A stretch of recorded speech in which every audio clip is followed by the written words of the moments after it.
என் pass என்ன செம்மையா care பண்றாருடா. யாரு உன் பாஸ் தானே?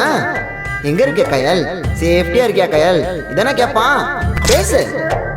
இந்த சாரி என் ஃப்ரெண்ட் அனிஷா கொடுக்கல, அப்புறம் என் பாஸ் கொடுத்தாரு. எனக்கு இன்னொருத்தன் மேலேயும் டவுட் இருக்கு ப்ரோ. இன்னொருத்தரா? கையில் வேலை பார்க்குற அந்த ஆஃபீஸோட ஓனர். உன் பாஸ் பேர் என்னடி? கார்த்திக் தானே?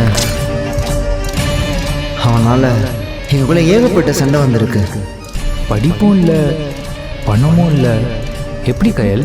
அவன்கிட்ட படிப்பும் பணமும் இல்லாம இருக்கலாம், ஆனா அவன் ரொம்ப நல்ல பையன் சார். ஹலோ, யாரு? குரு, கையிலோட லவ்வர்டா. அவன் என்ன தவிர வேற எந்த பொண்ணையும் பார்க்க மாட்டான் சார்.